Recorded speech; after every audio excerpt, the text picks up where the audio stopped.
kondisi Demokrat ini dilematis. Kalau jembatan dengan koalisi perubahan sudah dibakar, saya kira apa yang dikemukakan oleh Anies, oleh juga Surya Paloh, kemudian juga oleh Sudirman Said, ini jalinan ini kan tetap dibuka. Bahkan PKS juga tetap menawarkan tempat yang paling baik bagi Demokrat ya tetap di sini gitu loh. Ya, ya. Artinya targetnya bisa lebih bagus ketimbang kemudian masuk ke poros yang lain, maka akan dianggap ini sebagai ini Anda terpaksa aja dukung kami gitu kan karena sudah terbuang.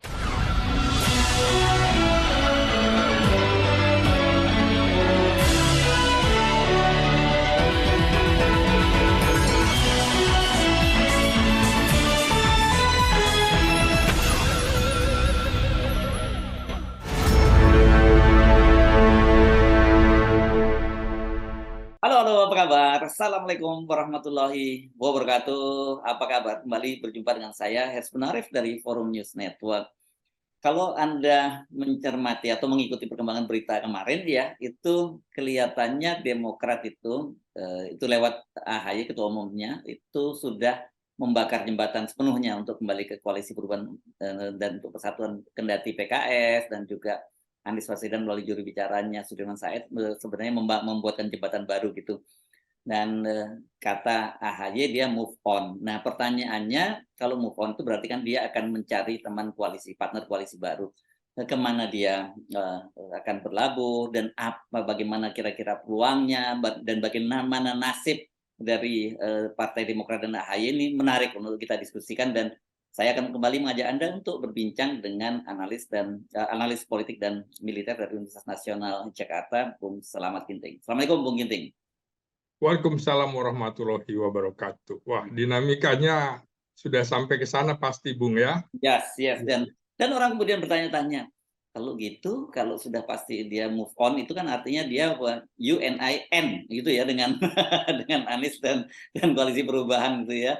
Nah, kemana kan gitu kan, pilihannya kan terbatas, Bung Ginting, karena ada presidensial threshold 20% itu kan saya kira yang menjadi penyebab ya.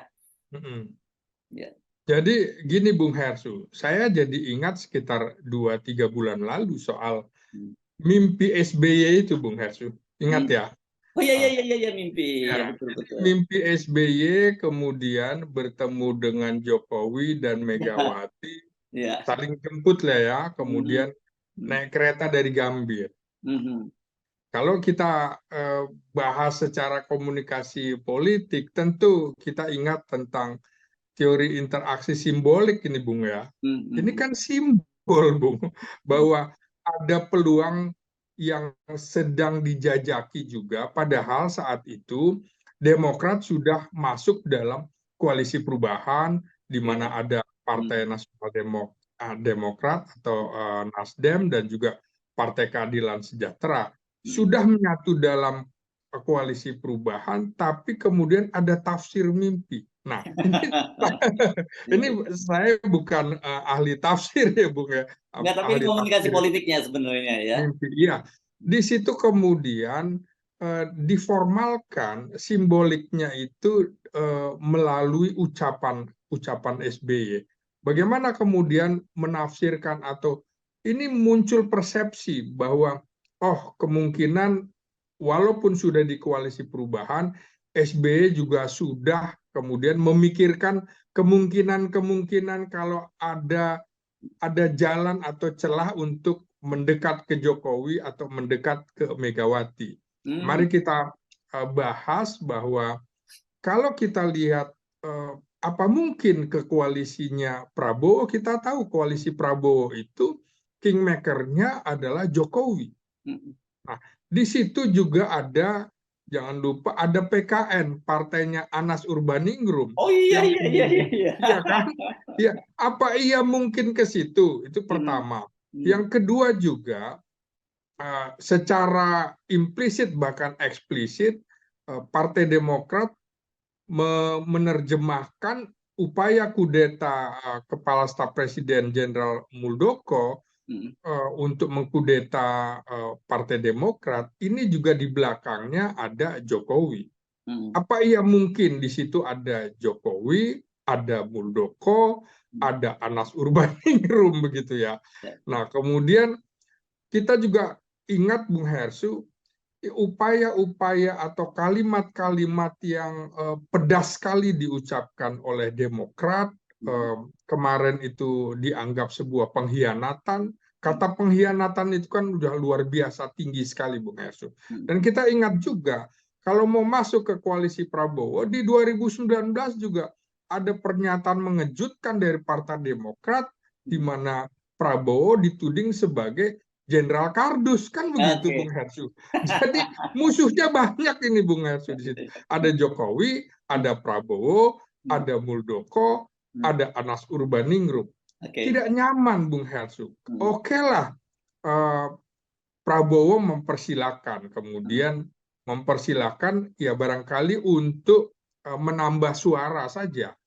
Tapi menurut saya, kita juga ingat dalam dua pemilu 2014-2019, saya kira ada luka hati Prabowo ketika Demokrat setengah hati mendukung Prabowo. Di 2014 padahal ada besannya, Hatta Rajasa dari PAN, tapi tidak didukung. Begitu juga di 2019, itu juga di saat akhir pada saat mau daftarkan ke KPU. Kita udah tahu dulu ada dibuat bus gambarnya AHY dan berharap bahwa Prabowo mau berpasangan dengan AHY, tapi kemudian menjadi Prabowo dengan Sandi. Maka jadi ribut-ributnya selalu masalah bahwa AHY harus jadi cawapres gitu ya, selalu begitu ya? Nah, itu mazhabnya Demokrat itu sekarang adalah mazhab AHY harus cawapres, kan gitu, Bung Hersu. Nah, itu sampai kemudian muncul kata Jenderal Kardus. Jadi ini dibaca oleh Prabowo, saya pikir, dan koalisinya. Nah, dari kondisi terakhir di mana Partai Kebangkitan Bangsa keluar dari koalisi itu, maka tinggal menyisakan Partai Gerindra, Partai Golkar, dan juga Partai Amanat Nasional. Nah, kalau kemudian masih dengan mazhabnya AHY mesti cawapres, saya kira hitung-hitungannya Prabowo lebih baik kemudian menyelamatkan Golkar dengan PAN daripada kemudian harus menerima Demokrat. Dan tidak sungkan-sungkan kalau bisa ya ditendang saja Demokrat kalau kemudian mengacaukan konstelasi yang sedang haru biru ini dihadapi Prabowo saat ini. Jadi hitung-hitungannya belum lagi kita tahu ada Jokowi di situ yang jelas-jelas punya skenario ke depan untuk menempatkan Gibran menjadi wakil presiden Prabowo gitu ya. Ini kan juga sudah menghadapi 4 dan paling tidak dari PAN, kemudian Golkar dan juga Jokowi. Jangan lupa Jokowi walaupun tidak punya partai, di situ juga ada wakil dalam pengertian partai tegak lurus adalah PSI. Nah, sudah cukup dia. Ya. Dan suara Jokowi dalam pemilu 2019 kan 55%.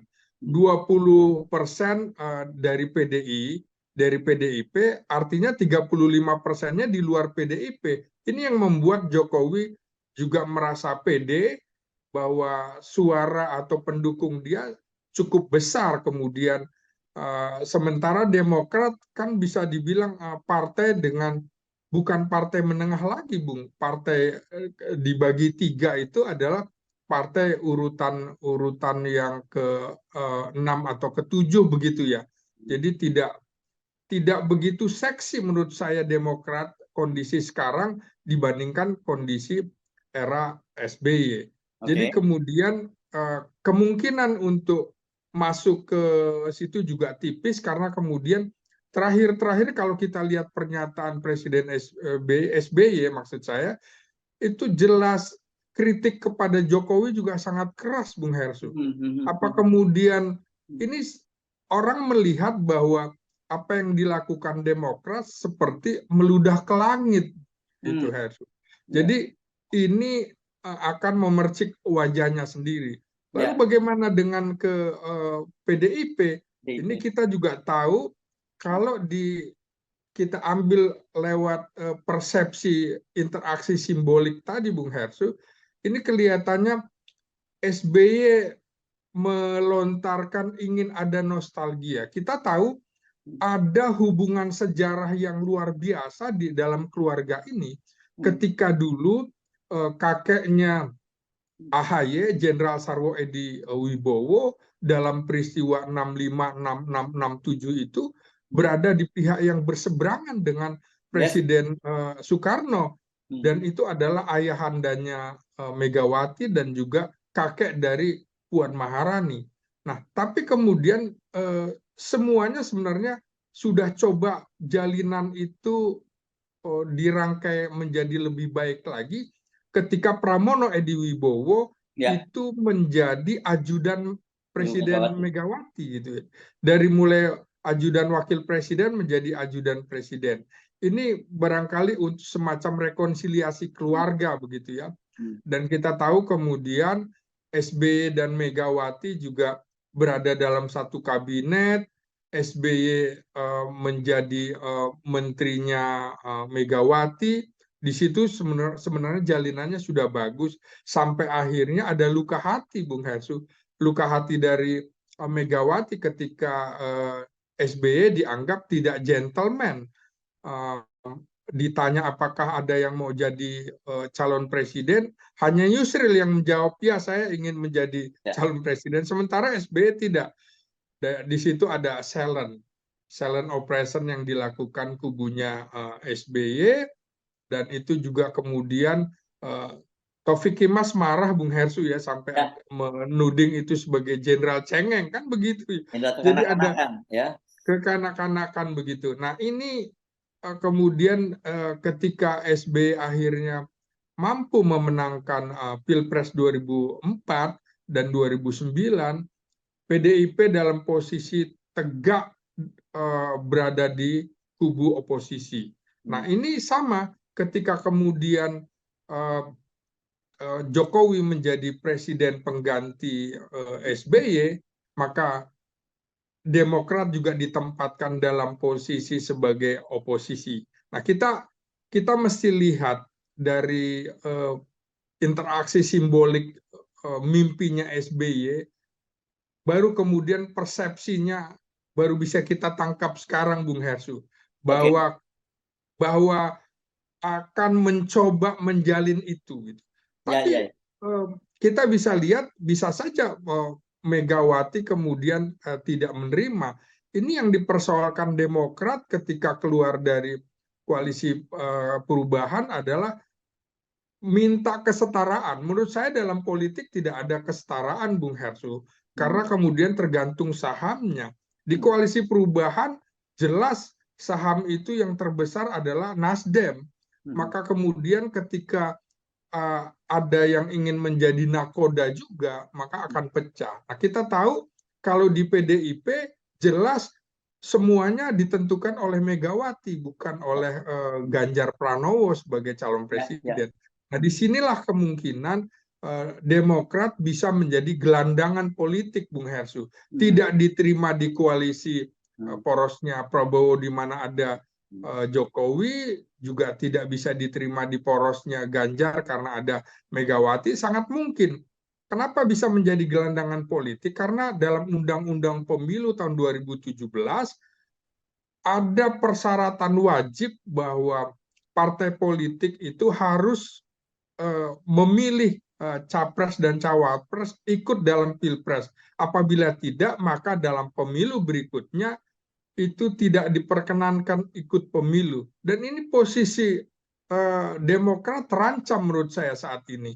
Oke, seperti SBY bilang, ada seorang menteri membujuknya untuk membuat poros baru. Menteri aktif itu kita tahu adalah Sandiaga Uno, yang sekarang ketua Bapilu P3, dan posisinya sedang berada di koalisi mendukung Ganjar. Nah, kita tahu bahwa manuver Sandiaga Uno juga sudah dibaca oleh PDIP bahkan Ahmad Basarah juga mempersilahkan kalau memang mau keluar saja karena harus ada keikhlasan, kerelaan. Nah, kalau kemudian P3 bersama Demokrat itu belum cukup untuk memenuhi presiden Kecil threshold ya suaranya ya, 24. karena Demokrat itu 54 kursi dan Ya, P3 cuma 19 ya. Jadi ya, nggak cukup untuk 115 kursi ya. Gitu. ya, Hmm. ya. Hmm. Oke lah kemudian ada upaya juga bersama PKS. Nah, Ya, kalau dengan PKS bisa. Tapi ya. menurut saya PKS tidak semudah itu untuk bisa ditarik-tarik. Kenapa? Karena proses di PKS ini lama sekali, harus Hmm. melalui rapat majelis tinggi, Majelis Pro. majelis suro maksud Majelis saya. Pro, ya. Dan ini kan cukup lama. Hmm. Sekarang saja PKS sedang mempersiapkan rapat majelis suro untuk membahas posisi Muhaimin Iskandar Betul. sebagai calon wakil presiden Anies Baswedan. Hmm. Jadi mereka tentu tidak mau direcoki seperti itu. Maka menurut saya koalisi Nasdem, koalisi Demokrat, P3 dan PKS itu seperti halusinasi politik, Bung Hersu. Hmm. Naif itu terjadi menurut saya. Ya, Maka meskipun ada pilihan, ya peluangnya ada, karena kemarin kan kalau kita simak anggota tim 8 Al Muzamil kan menyatakan ya mereka merasa ini ada ganjalan lah gitu ya proses masuknya PKB itu gitu ya. Dan ya, kemudian menggantung dengan menyatakan ya ini tergantung, dia tetap mendukung Anies, tapi di satu sisi dia Majelis Suro dia tidak menyebut Caimin itu sudah sebagai wakilnya, tapi harus dibicarakan dulu gitu. persis, ini secara teori mudah, Bung, untuk dilakukan membentuk poros baru. Itu Yes. secara teori. Tapi dalam prakteknya akan sulit sekali. Dan Okay. kita tahu bahwa orang tidak akan, publik tidak akan melihat figur dari di luar tiga figur ini, yaitu Anies Baswedan, Ganjar Pranowo, atau Prabowo Subianto. Kalau kemudian ada poros lain, itu tipis kemungkinan dia akan bisa bersaing untuk pilpres. Ya, kita ingat kemudian bagaimana pada pemilu atau pilpres 2004 ada pasangan Hamzahas dengan Agung Gumelar, hanya sekedar berlayar tapi peluang buat menang itu tipis. Itu juga yang terjadi kalau memang ada poros PKS, P3 dan juga Demokrat. Menurut saya ini tipis sekali kemungkinannya, apalagi dalam hasil muktamar atau rapat majelis suro kan sudah menentukan Anies Baswedan adalah capres dari PKS. Jadi menurut saya peluang untuk terjadinya koalisi tiga partai itu tipis sekali, Bung Hersu. Tapi yang paling mungkin barangkali adalah kalau Golkar keluar dari porosnya Prabowo, itu sangat mungkin, Bung Hersu. Ya, dalam pengertian kalau Prabowo memaksakan Erick Thohir untuk menjadi pasangannya, kemungkinan Golkar akan keluar. Begitu juga kalau kemudian Jokowi memaksakan Gibran menjadi wakilnya Prabowo, Golkar akan keluar. Kemungkinan last minute akan terjadi, Bung. Golkar akan keluar.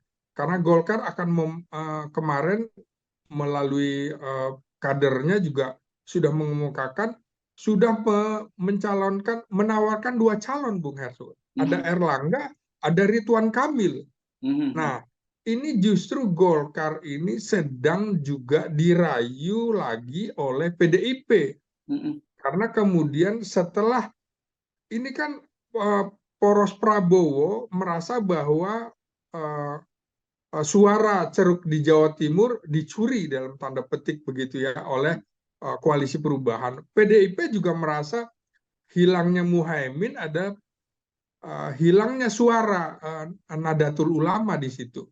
Maka kemungkinan bahwa akan ada pertarungan antara kubunya Prabowo dan kubunya Ganjar Pranowo untuk mencuri suara di Jawa Barat, dan kemungkinan itu adalah Ridwan Kamil. Jadi justru ada pertarungan antara koalisinya Prabowo dan Ganjar Pranowo, sehingga kehadiran Demokrat malah dianggap akan mengacaukan saja. Jadi bagi mereka kehadiran itu bukan menjadi tambahan yang seksi, tapi hanya sekedarnya, karena yang dibutuhkan adalah posisi di Jawa Timur, Jawa Tengah, dan Jawa Barat. Nah, kita tahu suara Pulau Jawa itu sekitar 56%, kemudian di Pulau Sumatera sekitar 22%. Inilah yang akan diperebutkan, dan suara Demokrat itu lemah di 3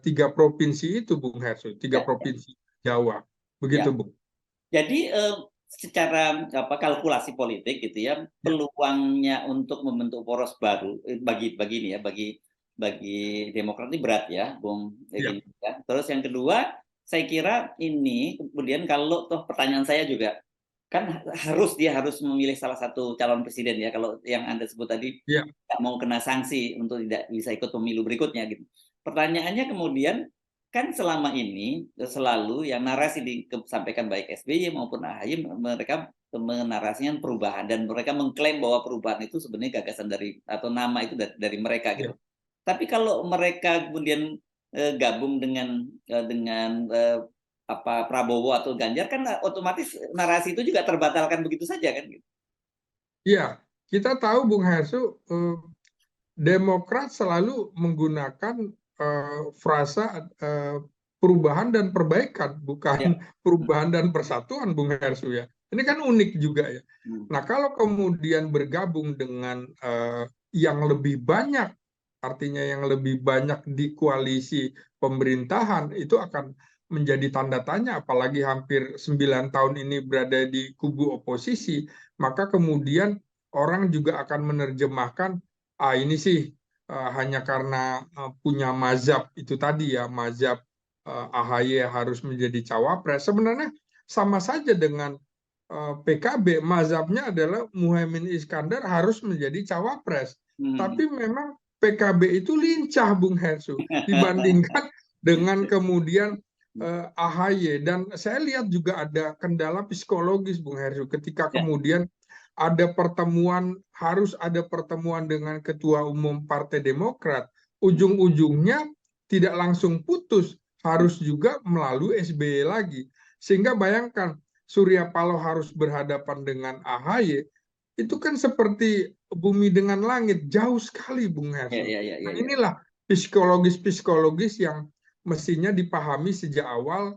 Seharusnya Demokrat tidak pasang posisi tinggi. Di politik memang ada target maksimum, medium, dan minimum. Sayangnya Demokrat pasang target yang maksimum.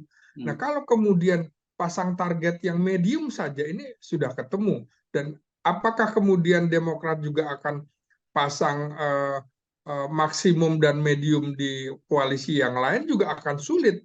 Penempatannya pasti dipaksa, sudah targetmu minimum saja, kan posisinya sekarang lebih rendah di situ. Dan hubungan-hubungan antara SBY dengan Megawati yang harus dijalin bagus, kemudian dengan Jokowi juga harus dijalin bagus, harusnya juga dengan Surya Paloh atau SP ini harus dijalin kembali, karena kemudian ada luka-luka lama yang kemudian bisa saja dilemparkan oleh Nasdem kepada Demokrat. Kita ingat pada 2004 itu, pada saat SBY menjadi presiden pertama, kita tahu salah satu yang memfasilitasi, memberikan logistik luar biasa adalah Surya Paloh gitu, Bung Hersu. Tapi kemudian Surya Paloh yang juga semua sudah beredar isu atau desas-desus bahwa Surya Paloh akan dijadikan sebagai ketua One Team Press di eranya Presiden SBY, itu tidak terbukti. Dan Surya Paloh tidak mengatakan bahwa SBY pengkhianat, kan begitu juga. Dan kita tahu juga kemudian ketika Munas Golkar, SBY itu jelas-jelas memberikan porsi dukungan yang kentara kepada Abu Rizal Bakri, Bung.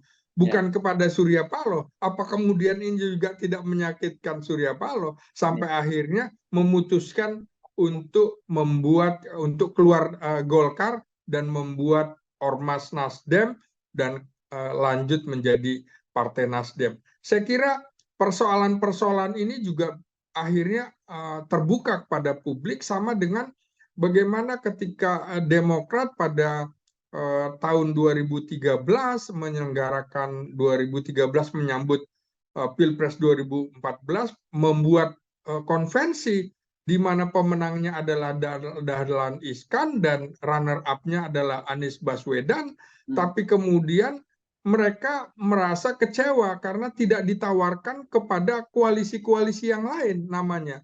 Malah yang ditawarkan adalah Pramono Edi Wibowo. Jadi mereka juga merasa bahwa, loh kok kami dipermainkan dalam konvensi ini. Dan Dahlan Iskan serta Anies Baswedan kan tidak mengatakan bahwa tidak menjelek-jelekan SBY sebagai seperti misalnya Andi Arief bilang Jenderal Kardus, tidak keluar kata-kata itu, bukan juga pengkhianat. Dan kita tahu akhirnya Dahlan Iskan menjadi menterinya Jokowi dan juga Anies Baswedan jadi juru bicaranya Jokowi, bahkan menjadi menteri. Jadi dinamika politik di Indonesia ini luar biasa kencang, maka kemudian suara-suara keras yang menyakitkan menurut saya tidak perlu lagi dikeluarkan. Ini mengherankan Demokrat yang disebut kesantunannya luar biasa dengan figur SBY, tapi ada orang-orang model Andi Arief dipelihara untuk menembakkan kata-kata yang pedas, dan itu apa ia kemudian tidak atas persetujuan SBY? Orang tidak melihat itu karena ada panggung depan, panggung tengah, dan panggung belakang. Begitu, Bung Hersu. Atau sebutnya ada perannya bad cop sama good cop gitu ya kalau di sini. Ya, jadi menurut saya kondisi Demokrat ini dilematis. Kalau jembatan dengan Koalisi Perubahan sudah dibakar, saya kira apa yang dikemukakan oleh Anies, oleh juga Surya Paloh, kemudian juga oleh Sudirman Said, ini jalinan ini kan tetap dibuka. Bahkan PKS juga tetap menawarkan tempat yang paling baik bagi Demokrat ya tetap di sini gitu loh. Artinya targetnya bisa lebih bagus ketimbang kemudian masuk ke poros yang lain, maka akan dianggap ini sebagai ini Anda terpaksa aja dukung kami gitu kan karena sudah terbuang. Jadi menurut saya posisi yang terbaik saat ini justru kembali ke Koalisi Perubahan. Entahlah kalau kemudian harga dirinya harus direndahkan masuk ke koalisi porosnya Prabowo atau Ganjar Pranowo. Ya, oke. Politik tapi harusnya nggak mutar-mutrakan lah ya. Saya kira seperti walaupun kemarin AHY sudah menyatakan move on gitu, artinya dia udah memutuskan untuk tidak balik lah ke KPP. Tapi dengan gambaran Anda tadi, situasinya sangat berat ya buat mereka, dan kalau Anda tadi menggunakan terminologi gelandangan politik, saya kira itu ya mungkin tidak akan terjadi, tapi dalam artian ya sekedar tempat berteduh saja gitu. Kalau gelandangan ini kan homeless gitu ya, nggak punya rumah gitu ya, rumah koalisi. Iya. Tapi paling numpang aja paling gitu, numpang dia di koalisi. Banyak publik juga berharap, ini kan belum ada DCT, Bung ya, daftar calon tetap. Maka bisa saja kemudian AHY masuk saja ke dalam caleg. Ini kan sebenarnya yang diharapkan orang dulu ketika kalah di Pilkada Jakarta, tapi kemudian tidak ikut pileg. Ini yang menjadi kartu mati AHY ketika berhadapan dengan koalisi manapun, karena tidak punya pengalaman apapun di pemerintahan maupun di legislatif gitu. Kalau misalnya waktu itu di 2019 dia menjadi anggota DPR, otomatis sebagai elitnya Partai Demokrat akan mendapatkan tempat menjadi wakil ketua MPR. Di sini bargainnya lebih tinggi, posisi tawarnya lebih tinggi. Dan sekarang kan tidak, Bung Hersu. Orang akan melihat bahwa apa iya seorang jenderal harus hormat dengan AHY yang tidak punya jam terbang kenegaraan. Beda dengan Puan, sudah di parlemen, sudah di pemerintahan, sekarang kembali lagi menjadi ketua DPR, begitu juga yang dirancang Jokowi dengan anaknya sudah menjadi wali kota. Dan ini nilai plus anak-anak presiden begitu, Bung Hersu. Yang ini tidak langsung dibuat, tangga itu tidak dilalui oleh AHY, maka kemudian orang akan melihat bahwa ini sepertinya selalu memaksakan posisi AHY di tempat yang tinggi, termasuk di partai. Kita tahu di anggaran dasar anggaran rumah tangga juga tidak ada dulu yang disebut Kogasma itu kan tiba-tiba menjadi dibentuk lembaga itu menjadi tangga untuk menjadi ketua umum. Ini yang menurut saya seharusnya SBY juga menyadari bahwa dia bukan presiden lagi, kemudian juga day to day-nya dalam pertarungan politik kan juga sudah tidak memiliki kekuatan. Lebih banyak kemudian kita tahu SBY lebih senang melukis, lebih senang dengan seni-seninya. Seni politiknya kurang diasah lagi, Bung Hesu. Jadi kemudian ini bisa menjadi blunder kalau Demokrat pasang target tinggi dan ini akan menjadi bumerang bagi Demokrat dan potensi untuk menjadi gelandangan politik juga bisa terjadi kalau yang lain tidak akan mau menerima Demokrat. Begitu Bung Hersu. Ya, jadi sebenarnya opsi-opsi untuk AHY itu masih terbuka luas asal dia tidak pasang target maksimal tadi ya, Bung Ginting. Persis. Paling enggak target ya medium lah, nggak apa-apa. Jadi sebenarnya orang juga berharap waktunya jadi menteri dulu. Toh SBY juga begitu. Dulu SBY bisa sakit hati kepada Wiranto yang tidak menempatkan dia sebagai kasat. Ini kan seharusnya udah jadi kasat, kemudian jadi Menteri Pertambangan dan Energi. Kecewa juga dengan SBY ya.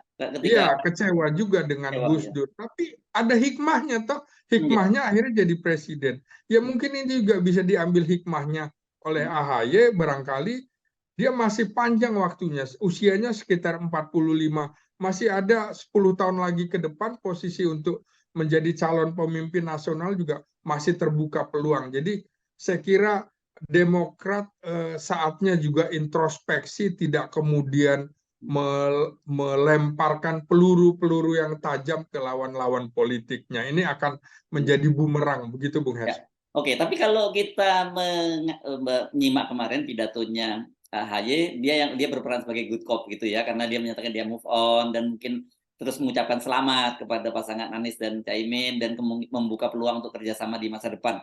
Itu bagus, tapi yang harus dibicarakan itu sekarang ini sebenarnya ya, ini adalah momen yang penting buat AHY, karena kalau 5 tahun ini terlewatkan lagi, ya dia akan semakin tertunda-tunda terus dia jam terbangnya dan bakal muncul figur-figur baru yang mungkin akan mengalahkan dia gitu. Ya betul Bung Hersu. Ancaman kan sebenarnya orang juga udah tahu. Justru yang kita pikirkan ke depan adalah bagaimana skenario Jokowi untuk mempertahankan keluarganya dalam kekuasaan. Ini juga yang menjadi sorotan para analis politik bahwa Jokowi punya rencana-rencana ke depan. Misalnya Bung Hersu, kalaupun Prabowo menjadi presiden, itu di usia 73 sampai 78 tahun, usia harapan hidup orang Indonesia kan hanya sampai 73 tahun ini. Jadi kemungkinan ini kan sama dengan bahkan lebih tua daripada siapa yang Presiden Amerika yang dilantik paling tua itu juga dengan Biden kita tahu sekarang dengan istrinya aja suka lupa gitu Bu Hersu. Ini yang menjadi pertanyaan dan kemungkinan kalau menjadi presiden juga hanya 1 tahun dan kondisi fisiknya nggak kuat, maka siapapun yang menjadi wakilnya Prabowo dan ini kelihatan Jokowi akan memaksakan ini seperti menjadi incumbent kalau kemudian Gibran menjadi wakil presidennya, maka peluang Jokowi untuk kembali keluarganya berkuasa besar sekali. Itu yang dipikirkan semua orang. Nah, kemudian mengapa Demokrat tidak kemudian berpikir yang lebih baik daripada kemudian memikirkan ini kan terhadap keluarga SBY akhirnya bukan memikirkan kepentingan yang lebih besar tapi memikirkan putra mahkotanya. Jadi kita juga lihat Bung Hersu bagaimana SBY dengan Megawati ini sudah bertolak belakang dalam pengertian laki-laki kalau semakin tua katanya rasanya seperti perempuan. tapi perempuan semakin tua seperti lelaki gitu. Kita bisa lihat tegarnya Mega dan melonya SBY, kan begitu Bung Hersu. Nah, ini bisa nggak ketemu, yang satu logika, yang satu perasaan. Jadi Yes. ketika politik sudah menggunakan perasaan lebih tinggi daripada logika, hasilnya bisa tidak sama-sama dikehendaki semua pihak, begitu Bung Hersu. Sedikit kita eksplorasi sedikit ya soal ini kemungkinan tadi Anda kan menyebut kemungkinan Gibran itu kemungkinan besar itu saya kira banyak faktor ya, secara kalkulatif politik yang sudah Anda sebutkan, juga secara kenyamanan hubungan personal, kemungkinan besar Gibran itu akan lebih dengan Pak Prabowo, kan begitu ya? Ya, Dan betul. ya, dan Ibu Megawati ini kan berarti akan harus berhadapan dengan Pak Jokowi. Saya kira ini kaitannya dengan AHY tadi. Dari sisi kepentingan Ibu Megawati, kalau semakin banyak kandidat itu semakin bagus dong, supaya tidak dia head to head dengan Jokowi, dalam hal ini Prabowo dan Gibran tadi gitu. Oh iya, memang yang salah satu diupayakan pecahnya kelompok Islam ini, Bung Hersu. Oh gitu ya. Ya, kelompok-kelompok Islam, karena bisa dibilang di kubunya Anies Baswedan itu kan ada Muhammadiyah diwakili Partai Umat gitu, ada NU diwakili PKB gitu kan, ada PKS kanan, PKS gitu ya, Ikhwanul Muslimin PKS begitu ya, kemudian juga ada nasional diwakili oleh Nasdem. Nah, ini kan yang lain tidak punya. Maka kemudian kalau ada kemudian poros Islam yang baru dalam pengertian P3 dengan PKS, ini kan akan memecah. Jadi sekaligus juga tentu mereka ingin kubunya Prabowo tidak kuat. Kalau bisa jangan sampai ada tiga partai parlemen maksud saya. Jadi sama saya kira juga kalau dibujuk-bujuk PKS tentu tidak mau juga ditarik-tarik. Dia tahu bahwa di seberang sana ada Partai Gelora yang kemudian saudaranya yang berada di kubunya Prabowo, tentu tidak ingin hal itu saling tahu posisi, tidak saling menyakitkan. Kan berbeda dengan kondisi pecahnya partai-partai lain.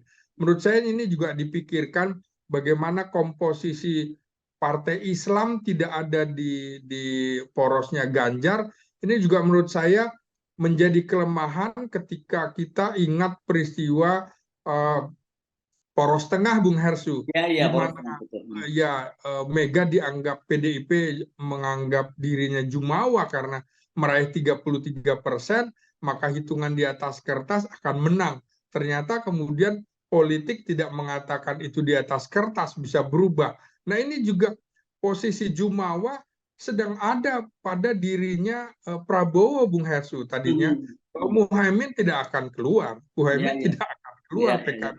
Nah, jadi dalam politik itu tidak boleh jumawa. Jadi komposisi poros perubahan juga kalau ini jumawa, maka bisa pecah juga.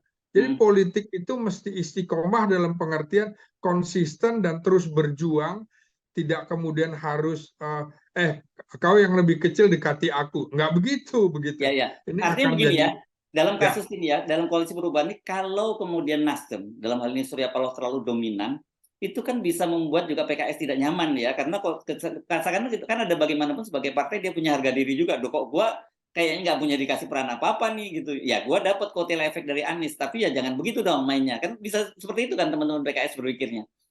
Bisa, kita tahu PKS itu ketika pecah itu orang mengartikan ini kubu keadilan gitu, kubu sejahteranya menjadi Gelora gitu. Ini kan orang tahu bahwa yang pandai mencari dana logistik adalah figur seperti Anies Mata begitu, Bung Harso ya dulu, sehingga kemudian yang PKS yang sekarang kemungkinan butuh logistik kan, butuh logistik, dan ini tidak ada orang sekaliber Anies Mata untuk bisa mencarikan dana deh, karena Anies Mata sudah di Gelora. Ini juga kebutuhan PKS, dan kebutuhan PKS ini saya kira dibaca juga oleh Sandiaga Uno. Ini kan bohir, Bung Hersu, saudagar. Saya kira dia akan menawarkan logistik itu kepada PKS untuk coba masuk ke koalisinya. Tapi apakah kemudian Surya Paloh tidak membaca itu gitu? Kemudian PKS juga kalau kemudian pindah begitu aja akan dikatakan sama aja. Jadi ini partai transaksional, partai yang bicara uang doang kan gitu, bukan kemudian bicara targetnya. Ini kan sebenarnya targetnya ada kemenangan di dalam Pilpres 2024 di mana tidak ada incumbent lagi. Peluangnya besar bagi semuanya. Begitu, Bung Hersu. Ya. Dengan logika Anda tadi itu sebenarnya Ibu Megawati itu berkepentingan dong ya, katakanlah mendorong P3 itu untuk keluar membentuk poros baru. Tapi dalam hal sekarang ini justru ya sebagai bagian dari strategi, bukan bagian dari konflik antara P3 dengan PDIP gitu, Bung Ginting. Tadi yang memecah kelompok Islam tadi itu. Ya, P3 kan sebenarnya juga bisa menjadi duri dalam daging bagi partai-partai, Bung. Karena posisi ketua umumnya masih PLT, Bung Hersu. Ini bisa menjadi celah hukum bagi siapapun digugat. Digugat yang bersama P3. Ini jadi masalah. Heran menurut saya, kok sampai sekarang tidak dilakukan muktamar luar biasa untuk mengetok palu Muhammad Mardiono menjadi ketua umum yang definitif, bukannya PLT. Ini jadi masalah, maka kemudian seperti PDIP, ya silakan aja mau keluar. Jangan-jangan karena saya dengan posisi sendiri juga bisa, dengan Anda malah bisa jadi ganjalan hukum. Jadi posisi P3 juga menurut saya tidak seksi lagi, apalagi ini posisi di urutan buncit dan Sandiaga Uno bukan masuk dalam posisi 4 besar untuk jadi pilpres. Siapa yang mau jadi capres dan cawapresnya kalau koalisinya dengan Demokrat serta PKS? PKS juga akan pasang call tinggi bahwa kami lebih tinggi partainya, walaupun memang secara logistik nggak punya. Ribet menurut saya, Bung Hersu. Jadi kemungkinannya halusinasi politik saja koalisi itu dibangun begitu, Bu. Ya, tapi bagi PDIP saya kira posisi P3 itu ya kalau lu datang tidak menambah, tapi kalau pergi nggak berkurang begitu ya. Jadi artinya kalau kemudian lebih bermanfaat, ada poros baru yang bisa memecah suara Islam tadi yang Anda sebut, pasti akan didorong oleh PDIP kan begitu ya. Persis, jadi memang dihitung manfaat mudaratnya. Sama dengan kehadiran Demokrat di poros-poros baru itu. Kalau manfaatnya nggak banyak, mendingan saya tendang aja kan. Itu kan lebih banyak mudaratnya. Karena nanti mereka juga akan berpikir sama, Bung. Nanti kami dituding juga sebagai pengkhianat kan gitu. Kami dituding lagi Jenderal Kardus dan lain-lain kan. Buat apa kalau kemudian berkoalisi seperti itu, masih ada ganjalan-ganjalan. Jadi menurut saya realistislah dalam membaca peta politik di mana posisinya ada di urutan berapa, di Pulau Jawa besar atau tidak. Oke, kenapa kemudian PKB begitu seksi? Karena kita tahu bahwa kekalahan Prabowo dalam pemilu 2014 dan 2019 adalah di Jawa Tengah dan Jawa Timur. Jawa Tengah PDIP sulit ditandingi. Yang bisa nandingi PDIP di Jawa Tengah dan Jawa Timur hanya PKB. Nah, jadi kemudian posisi PKB ini adalah seksi. Itu kesalahan fatal Prabowo menurut saya. Tidak kemudian menjadikan Muhaimin Iskandar menjadi cawapres. Mungkin masih terbujuk rayu dengan kemungkinan Erik masuk dan Gibran masuk, Bung Hersu. Jadi tapi kalau Gibran saya kira bisa loh mengkompensasi itu, karena bagaimanapun orang tidak lihat Gibran tapi lihat Pak Jokowinya kan. Iya, tapi tidak untuk NU-nya, Bung Hersu. Samina Watonanya ini kan. Loh, Anda nggak lihat pertemuan tadi malam ke PBNU yang datang ke istana dan kemudian pernyataan dari Menteri Agama Yakut yang menyatakan bahwa jangan memilih calon presiden yang punya track record memecah belah umat. Itu kan pasti targetnya itu adalah Anies kan, dalam hal ini juga mendowngrade Caimin sekalian. Iya, tapi jangan lupa Bung Hersu, Caimin ini kan sejak tahun 1999 sudah jadi elit. Sudah menjadi sekjen, mendampingi almarhum Matori Abdul Jalil. Jadi 20 tahunan partai ini dipegang Muhaimin. Jadi nggak mudah juga Muhaimin dikalahkan. Termasuk kemudian mengapa akhirnya Muhaimin yang bisa terpilih, kita tahu Khofifah awalnya ditawarkan, tapi ini kan seperti tersandera kasus bansos yang kemudian akhirnya kantornya digeledah, tidak berani. Yeni Wahid itu tidak signifikan karena tidak menguasai partai dan kalah terus dengan Muhaimin. Dan kita tahu juga Sail Agil Sirat itu juga punya peluang besar untuk masuk di koalisi manapun, tapi dia tidak punya partai. Yang masuk akal adalah Muhaimin. Jadi menurut saya walaupun ada upaya menggergaji NU yang kubunya Muhaimin, menurut saya kalau hanya ada orang NU satu-satunya dalam Pilpres, maka orang akan menyatu, Bung Hersu. Lain halnya kalau kemudian misalnya Ketua Umum PBNU dijadikan wakil presiden oleh kubunya Jokowi, kubunya Prabowo atau Ganjar Pranowo. Nah itu memang ada sekat-sekat, ada prosentasenya. Kalau hitungan prosentase menurut saya, Sail Agil Sirat sudah cukup lama menjadi Ketua Umum PBNU, kemudian juga Muhaimin sudah cukup lama 20 tahun menjadi elit PKB. Hitungannya adalah yang mendukung Muhaimin jauh lebih besar daripada karena Said Agil Sirat akan bersama dengan Muhaimin, ya, jelas ya. Ya, kemarin kan sudah ada pernyataan dari Said Agil Sirat itu, pilih yang ada Muhaiminnya, kan itu. Coblos yang ada Muhaiminnya. Itu kan langsung ketika kemudian Muhaimin dipilih, grassroots di bawah, dia menguasai pesantren, dan pesantren yang membiayai antara lain menurut saya Muhaimin. Dananya dari mana? Posisi menteri, posisi ketua umum PKB. Saya kira posisi Muhaimin itu sangat seksi sekali, Bung Hersu. Oke, baik. Terima kasih, Bung Ginting. Kita tunggu ya. Kelihatannya karena politik masih akan sangat dinamis gitu ya. Jadi nggak perlu kalau gampang kagetan, lebih baik pasang seatbelt dari sekarang gitu ya, karena mungkin akan ada turbulensi politik baru gitu ya. Nah, turbulensi politik, betul Bung Hersu. Yes. Oke, baik, terima kasih Bung Slamet Ginting, analis politik dan militer dari Universitas Nasional Jakarta. Assalamualaikum warahmatullahi wabarakatuh. Terima kasih. Waalaikumsalam warahmatullahi wabarakatuh.